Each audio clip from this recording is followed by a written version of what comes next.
നമസ്കാരം. എല്ലാ ഗുരുജനങ്ങൾക്കും ബന്ധുമിത്രാദികൾക്കും ലോകത്തുള്ള എല്ലാ മലയാളികൾക്കും എല്ലാ ഭാഷാദേശക്കാർക്കും എൻ്റെയും എൻ്റെ കുടുംബാംഗങ്ങളുടെയും ഓണാശംസകൾ നേരുന്നു. സ്നേഹത്തിൻ്റെയും സമ്പത്തിൻ്റെയും കാർഷിക വിഭവങ്ങളുടെയും തിരുക്കാഴ്ചയും വിളവെടുപ്പ് മഹോത്സവമാണ് ഓണം എന്ന് പറയുന്നത്.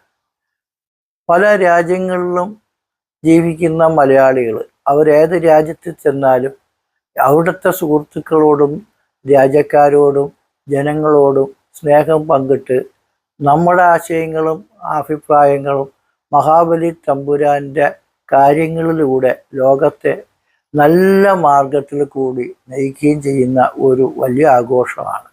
കള്ളവും ചതിയും ഉള്ള ഈ വലിയ കാലഘട്ടത്തിൽ കള്ളവും ചതിയില്ലാതെ എള്ളോളമില്ല പൊളിവചനം എന്നുള്ള വാക്കുകളോടുകൂടി ഒരു നല്ല മനുഷ്യനായിട്ട് നല്ലൊരു വ്യക്തിയായിട്ട് എങ്ങനെ നമുക്ക് ജീവിക്കാം എന്ന് മനസ്സിലാക്കി തന്ന ഒരു ദൈവിക സങ്കല്പമാണ് മഹാബലിക്ക് ഉള്ളത്.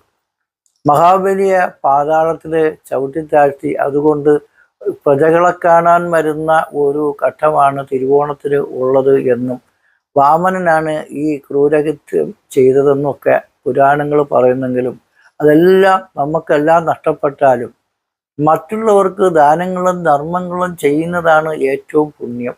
നമുക്ക് വേണ്ടി നമ്മൾ ചെയ്യുന്ന കാര്യങ്ങൾ കർമ്മവും മറ്റുള്ളവർക്കും സമൂഹത്തിനും വേണ്ടി നല്ലത് ചെയ്യുന്നതിന് വേണ്ടി തുനിയുന്നത് ധർമ്മവുമാണ്.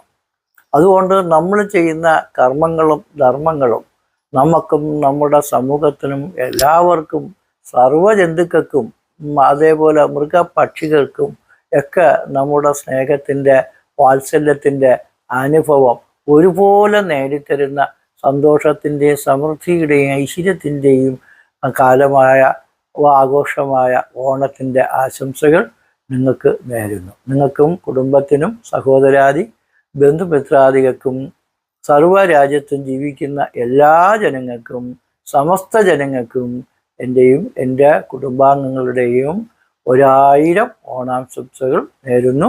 നന്ദി, നമസ്കാരം.